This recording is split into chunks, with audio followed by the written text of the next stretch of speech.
Hola chicos, ¿cómo están? Bueno, miren, vamos a seguir eh, tratando de que ustedes vean lo que es el cálculo de área bajo curva. Eh, para eso, yo necesito que ustedes vean esto. O sea, vamos a partir de los gráficos para poder entender de alguna manera cómo puede ser, de dónde surge, mejor dicho, la campana de Gauss. O sea, como para tener una idea de esto, quisiera yo que hacer un recordatorio de lo que eran los gráficos. Los gráficos, recuerden ustedes, que era una representación dibujada de una expresión que uno quiere demostrar a través de una investigación que se realiza y la puede expresar a través de representaciones. ¿eh? En este caso son representaciones gráficas.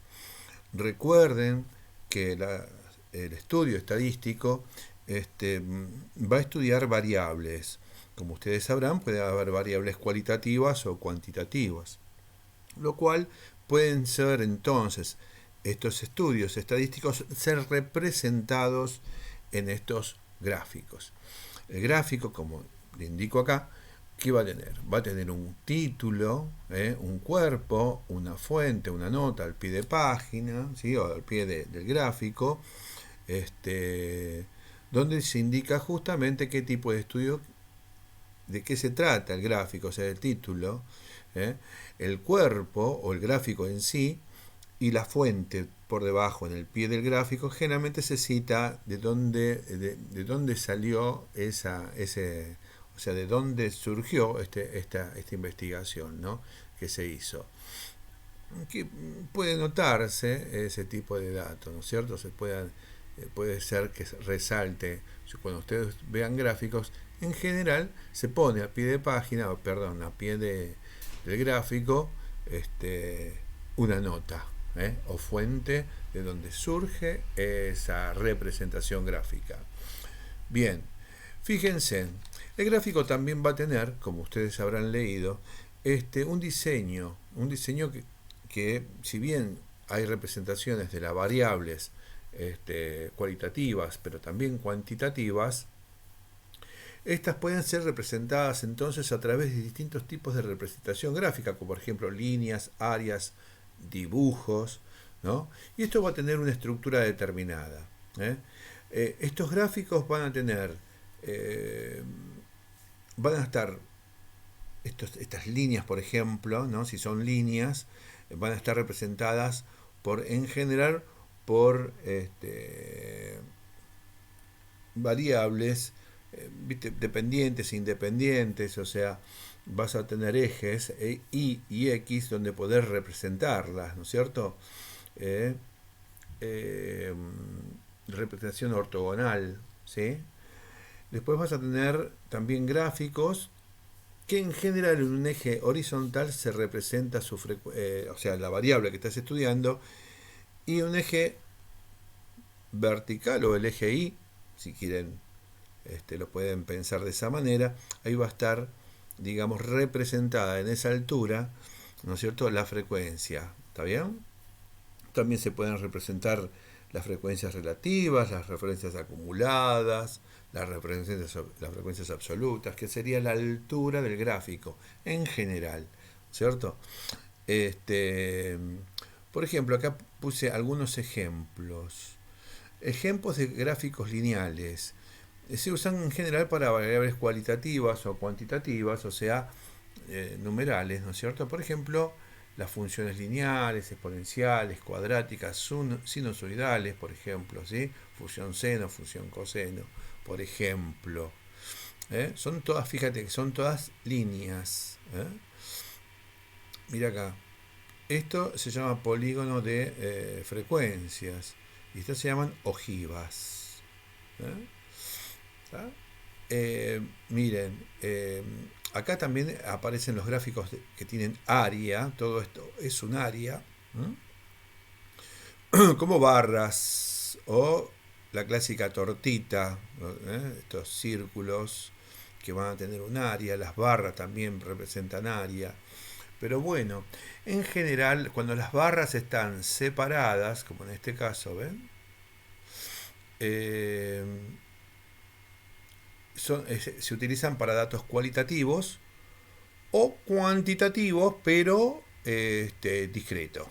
Variable cuantitativa discreta o cualitativos. En este caso son para datos cualitativos. Por ejemplo, en general se usa para datos cualitativos, los ariales. Y fíjense en que tiene también esa clásica torta, ¿no es cierto? Donde en esta clásica torta vos fíjate que podés llegar a tener porciones. Por eso se dice que es un gráfico arial sectorial, porque las porciones serían los sectores donde uno puede dividir este círculo, ¿sí? Esta área. Bien, también las barras pueden estar representadas en forma horizontal, ¿está bien? En general, lo que les decía antes es que en este eje horizontal se representa la variable y sobre este eje la frecuencia de aparición del dato. En este caso puede ser al revés, la frecuencia está así y la variable se estudia de este lado, ¿sí? Que en general puede ser de las dos maneras. Y después, los datos cuantitativos, continuos, por ejemplo, tenemos el histograma. El histograma. Fíjate, el histograma surge si uno quiere hacer datos agrupados, si uno quisiera agrupar datos, entonces aparece este grafiquito donde fíjate, es una sumatoria de barras, ¿las ves? Una barra al lado de la otra, que en general acá se representan, para casos de datos agrupados, los intervalos de clase. Y ese ancho de esa barra sería la amplitud de clase que tiene cada barra, ¿sí? Ahora voy a volver sobre este. ¿Quedó?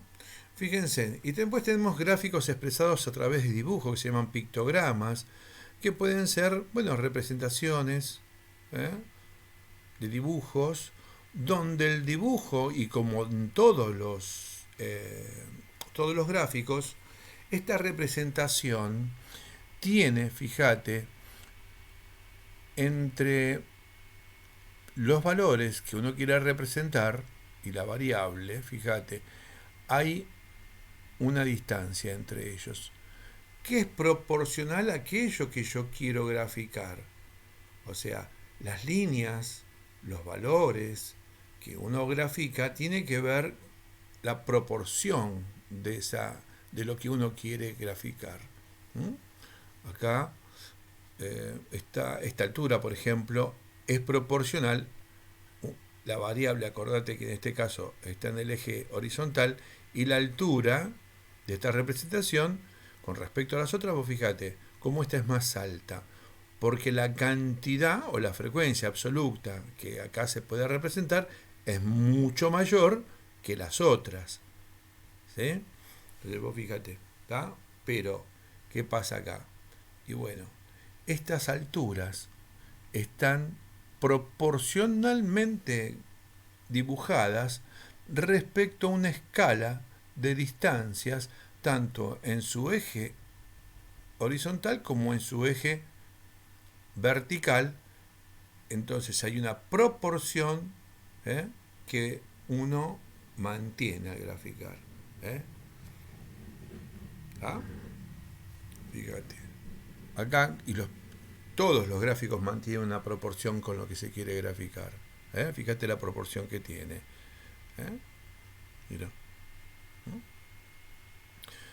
Acá, mira, la cantidad de gente, la población.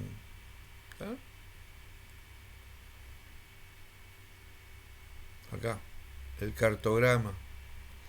Fíjate, para variables cualitativas y cuantitativas, porque se puede representar, si querés, clima acá, el clima de cada región, Y esta región, fíjate,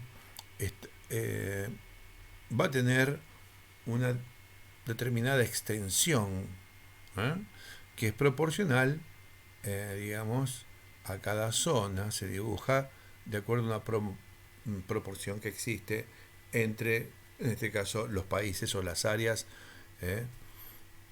donde que uno quiere representar, ¿eh? Entonces, por eso, o sea, el hecho de vos tener acá un mapa, ese mapa está realizado con cierta proporción, ¿no es cierto? ¿Eh? Donde podés detallar cuán grande es la Argentina respecto a Brasil, por ejemplo, ¿no? Por ejemplo, u otras zonas. Cuán grande es América del Sur respecto a África. ¿Se entiende lo que quiero decir? O sea, que hay una proporción que se tiene que respetar. ¿Eh? Y, eh, y así con todos. Todos los gráficos van a tener una proporcionalidad en aquello que uno representa, quiere representar. ¿Se entiende, chicos? Bueno, pero a mí me interesa que vean esto. ¿Mm? Si yo tengo, por ejemplo, muchos intervalos de clase, por ejemplo, está, muchos intervalos, aunque estadísticamente se sabe que es entre 5 y 20, ¿no es cierto? Como lo habíamos dicho antes, lo habíamos mencionado. Fíjate, acá vos tenés intervalos de clase, ¿eh? Y cuando yo tengo muchos datos, ¿eh? Suponete que sean alturas, ¿sí? De la gente, qué sé yo, ponele, a ver, altura de todos los estudiantes de anestesia a nivel eh, latinoamericano, ¿eh? Altura de los estudiantes de anestesia a nivel latinoamericano, o sea, son muchos, muchísimos. Entonces, cuando los datos son muchos, chicos, por ejemplo, la altura, el peso, la glucosa, la glucosa. Entonces, fíjate cómo se distribuye. Por ejemplo, acá, por ejemplo, acordate que la variable, por ejemplo, si fuese la glucosa o el peso de la gente, y esta sería la frecuencia, ¿eh? Mirá, y estos serían intervalos de clase. Intervalos de clase. Acordate que eh, se coloca de menor a mayor el dato. ¿Sí? De menor a mayor el dato. Entonces, ¿qué tenés acá? De menor a mayor. Entonces, acá tenés el peso. Si fuese peso, el peso más pequeño está de este lado. Y vos acordate que una vez que recolectás los datos, los ordenás de menor a mayor. ¿Sí? La variable ponerle que sea peso. O la variable glucosa, lo mismo. De menor valor de glucosa recolectados a mayor cantidad de glucosa. ¿Sí? Y después, ¿qué cantidad de gente hay con esos valores de glucosa? Y bueno, entonces vas a ver que a medida que aumenta la glucosa o la altura de la gente, fíjate, de la altura, a medida que, a medida que aumenta la altura, fíjate, hay mayor cantidad de gente que va a tener una altura determinada, ¿lo ves? Acá están los que más cantidad tienen con una altura determinada. ¿Mm? Y así. ¿Sí? Entonces, ¿para qué digo esto? Porque vos fíjate, suponte, peso de los estudiantes, como te dije antes, peso de los estudiantes o glucosa de los estudiantes de Sudamérica.